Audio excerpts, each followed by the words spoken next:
I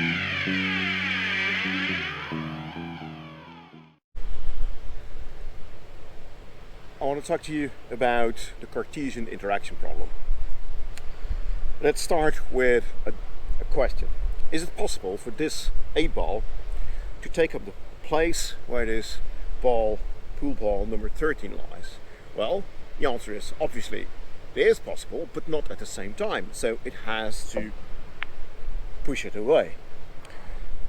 This idea of physical movement being caused by a physical event, and that the physical event is that one object pushes the other away, is the Cartesian model of causality. And I think it's a very sensible, common sense model of causality. Sometimes it's called in text the billiard ball model of causality. Okay, so let's now go to Descartes' view on the mind-body relationship and why this billiard ball model of causality is problematic for his view on the mind-body relationship. So he defends Cartesian or substance dualism. So a substance is a thing that can exist on its own, and a physical substance, like the 8 ball, has a place in space, it has dimensions, and that is the key feature of a physical substance. The other substance is the mental substance, and the key feature there is that it thinks, and thinking means having thoughts but also emotions and experiences.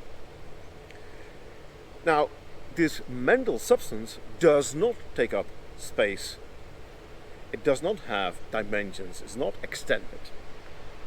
So Descartes will say, if I want to pick up the 8 ball, so if I want to do this, it's a mental state, my mental substance wants something, and it wants to do what? Well, it wants to pick up the physical billiard ball, and it has to do so with my physical arm. So there is an interaction possible from my mind to the physical world, to my physical body. So I don't even have to touch it's not about the billiard ball, it's about my body moving. And here he has, inside the body, the same billiard ball model of causality. There are all these tiny particles, the animal spirits, so spirits just refers to a physical particle.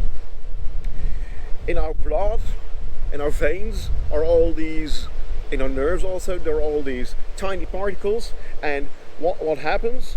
Well, there goes a signal basically from my brain to my hand, and then all these tiny marbles, basically, all these tiny billiard balls, they collide, and then movement happens in my hand. So inside my body, this is all very well because it's a physical body, and all these physical particles have dimensions. Have 3 dimensions, so they can push against each other. So just like the billiard balls, the pool balls. But how does the mind that wants to open the hand or wants to pick up the billiard ball, how does the mind do that? How does the mind push? And that's the problem.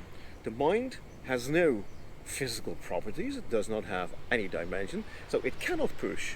So it goes right through your brain, right through these tiny particles, through the animal spirits.